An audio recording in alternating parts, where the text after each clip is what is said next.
Hey there, welcome back to my channel. This is Crank Addict, and this is the channel for crank addicts like me and hopefully like you. I am sitting in the Corvette in the seats that I've had in the Corvette for the past 30 years. But I've got a headroom issue, and I've got to figure that out. Okay, so these are the seats I would like to use. These are the Z06 seats, as you can tell. And they came out of this car, only 20,000 miles on them, but they got a little scuffed up from the crash. Yeah, broken windshields and such. But they're not bad. They're actually in pretty good shape.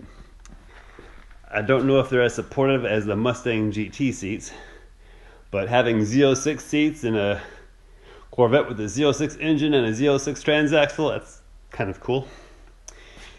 But look at these risers on these guys. Boy, those are some big old risers, so I don't know if I can chop those things down. Let's see, just turn the light on. Come around the back side here. Yeah, I don't know, there's not a lot of room. This seat here has a window mechanism, or not. This seat here has a motor mechanism for the power seat function, and it hangs down kind of low, so that might get me in trouble in utilizing this seat. This seat here is the manual passenger seat, and it has no such power motor, so it might be possible to drop this seat a little lower if you want to use it. I know there's a guy on Facebook right now, he's got some of these seats for sale, and I wonder if he'd be willing to trade a power seat for a non-power one. He might be willing to trade. But as far as cutting these things down, that doesn't look too hard. This front bracket is awfully tall though, wow. Back one, can't do a thing with that. Front can come down, but if I cut the front, then the angle of the seat is going to be all weird. So I don't know if that's going to work for us either. Yeah. So I'm thinking it might be better just to lower that floor. Lowering that floor is a lot more work. So here is the dilemma. Seats are too big for this car. I'm hitting the roof. And this is the factory balsa wood / fiberglass floor that came in the Z06 Corvette. I need to lower this down, but I've got support beams underneath there running where this duct tape is. There's another one over here too at an angle. So how am I going to do this? One option is to possibly move this beam over a little bit and then channel that floor downward. Basically it means like cutting it and then dropping it between the rails. It's an old hot rod trick. Then I have to fiberglass everything back together. But if I'm going to go through all of that, I might as well just make a custom fiberglass floor pan. Another option would be to try to move this rail here, maybe cut it. Oh gosh, well, that's going to be tough. I don't know, maybe I can put a little dog leg in it and run it underneath the transmission here, the transmission tunnel, to give it some support.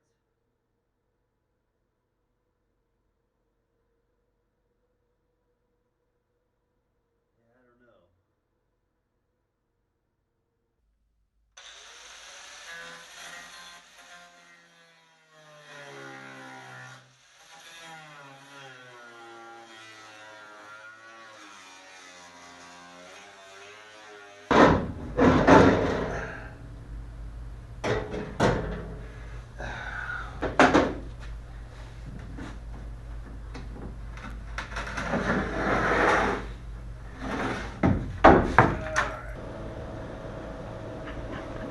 Okay, so I have removed my balsa floor and I have installed my chassis table underneath the frame. So this is, bottom of the frame. So I can try in some seats and just kind of see how they, do their twister thing around those frame rails.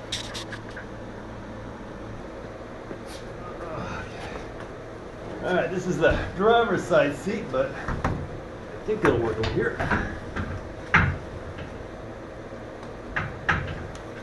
This is I stole the wire from the old wiring harness on that Corvette, so I could power up the motor to make sure it was all the way down, and it is, of course.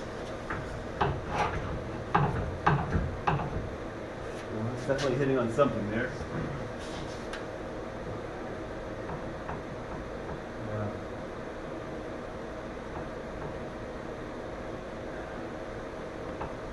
Yeah, it's sitting on the 3 by 1.5 bars, so it's a little bit unstable. A little bit. Let's throw a T-top on there. So much headroom I have. Let's go in. Oh, there we go. Oh boy. Woo! That's close. I might have a problem wearing a helmet. Might be a little bit off to the side, but that is close. Okay, so the Corvette is up in the air again, and we can see the frame. So I'm going to have to cut out these braces all the way across. It's going to be hard to get to them from the bottom, so I'll probably have to use a sawzall. Oh, that's not going to be fun. It's going to be expensive. Those sawzall blades are expensive.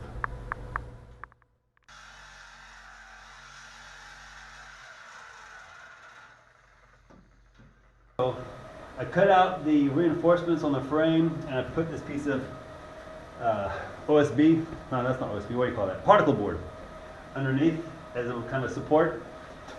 And so you can kind of see how it looks inside now. Not much there anymore. I mean, I don't have my tunnel or anything, just the torque tube and particle board. So let's see if these Corvette seats will fit in here.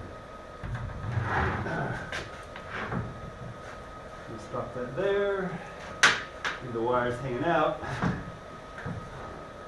And, okay.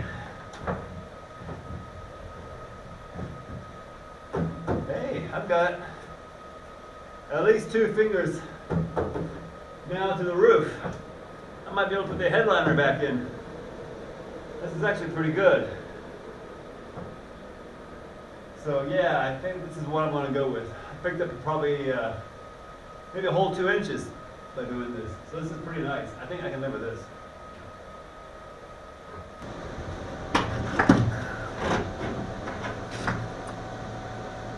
Okay, so this is my plan for the new floorboard. I'm going to be using this 1-inch square tubing, 11 gauge, to kind of reconstruct the floorboard, and I am going to weld this in the seat tracks, around the seat tracks. The seat's going to bolt here. We're going to go around the seat tracks, and I'm going to reinforce it with a couple of cross riggers going across there as well. I'm going to plate these areas as well, especially where the seats are going to be bolting in, so that I can bolt the solid steel. But this part is going to stay with the frame, and when you lift the body up, I'm going to have a piece of fiberglass molded in here with probably a little steel reinforcement to kind of bridge the gaps as well. I might even kind of double up the sheet metal, like where I plate this area here. Maybe I'll run a piece of steel down and across. This tunnel here is going to stay with the body. So what I was going to do I was going to extend this down to the railing, but then kind of let it wrap over the edge and kind of use the railing like a locating type device to lock the body into place.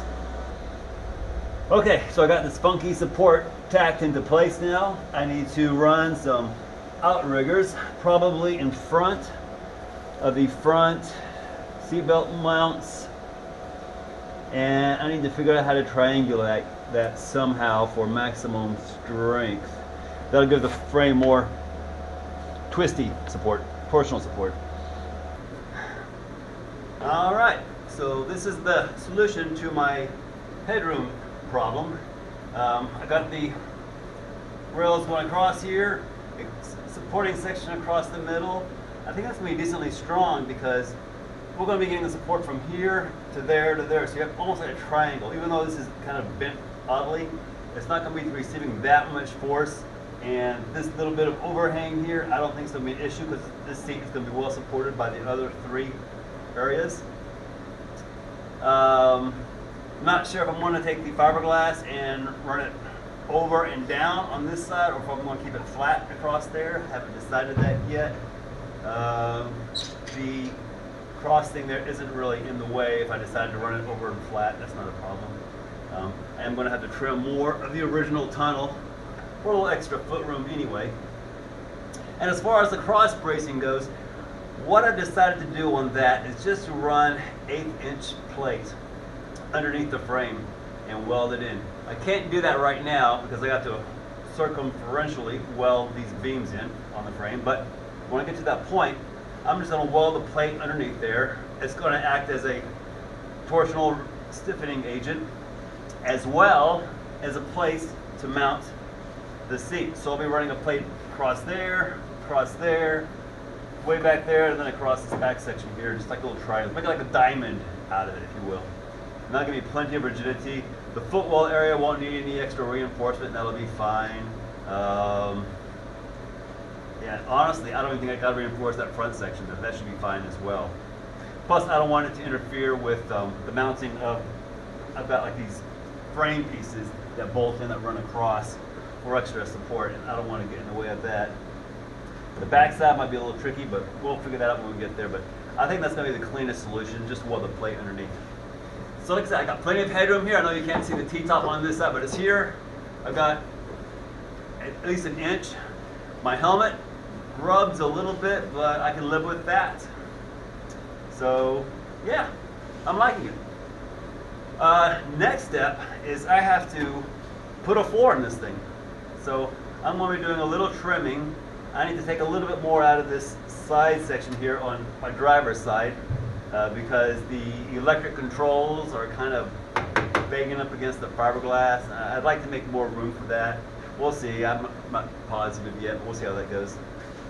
And I got to build some fiberglass floors, tie it into here, redo the tunnel, and tie that into here as well. So I make this one piece that'll hopefully stay in here forever.